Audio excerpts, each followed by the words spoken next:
Good Hope. Do you know her? Max thought for a moment, then shook his head. How did you find her? She approached me. Beck saw no reason to mention Amy had given Izzy his name. He'd discovered, just as Amy had said, that the woman was desperate for work.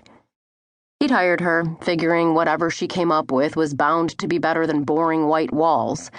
If it hadn't turned out to his liking, he would have had her paint over it.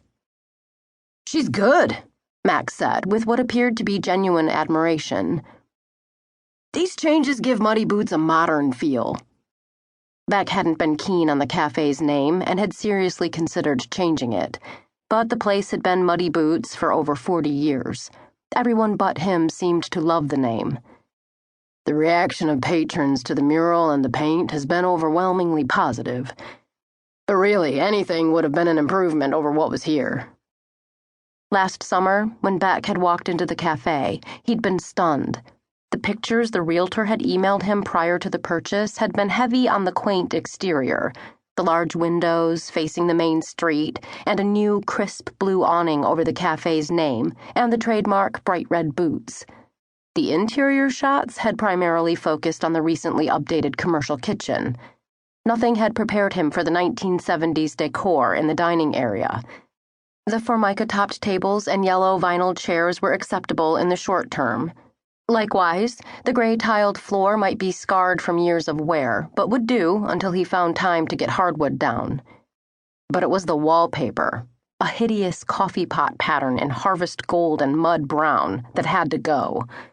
He'd wished there had been time to remodel, but Independence Day had loomed, and holidays in Good Hope meant lots and lots of tourists spending boatloads of money.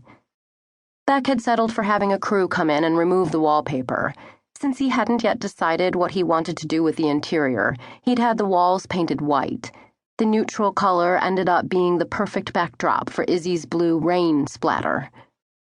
The accountant returned to the counter where Beck stood. His friend reminded him of a bloodhound that had just caught a scent when he sidled up to the jar holding round, chocolate-covered mints. A popular item, they sold for 10 cents each or 3 for 25 cents. Max unwrapped one of the shiny silver wrappers and popped a mint into his mouth. You're making progress, but you've still got work ahead of you. I like to keep busy. Beck had discovered that being exhausted helped him to sleep and not think. Is there something else I can do for you, Max? Beck didn't mean to be abrupt, but talk of the holidays had given him a headache. All he wanted was to take a couple of ibuprofen and head home. Apparently finding the first one to his liking, Max grabbed a couple more mints. I hear you refuse to allow your house in the tour. Is that what the Good Hope Gazette is reporting? Beck said with obvious disdain, referring to the town's weekly paper. Hearing that news was already making the rounds didn't surprise him. It hadn't taken him long to discover there was no privacy in a small community. Actually, I read it in the open door. Beck gave a derisive snort. He'd only opened the daily online newsletter once. The gossip feature had turned him off, and he hadn't looked at it since. Tabloid rag. Max inclined his head. Is the news accurate? It is. Beck finished closing out the cash register and added the money bag to his briefcase. The day had started off okay, with a red velvet donut and coffee for breakfast. It had been all downhill from there. When Eliza Shaw had approached him, he'd been polite but firm. Finally, when she became a yappy dog that wouldn't shut up, he'd shown her to the door. I can't see having a bunch of people I don't know traipsing through my house. Though some might say his house was too big for one man, the place was slowly beginning to feel like home. It had become Beck's sanctuary, the one place in Good Hope where he could fully relax. Max shoved his hands into his pockets, for the first time looking uncomfortable.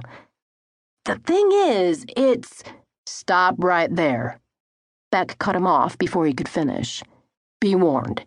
If you say the word tradition, I may have to punch you. Then I guess I'll have to appeal to your mercenary side. Max grinned, not at all intimidated by the scowl or the growl. The home tour is a big moneymaker for the community.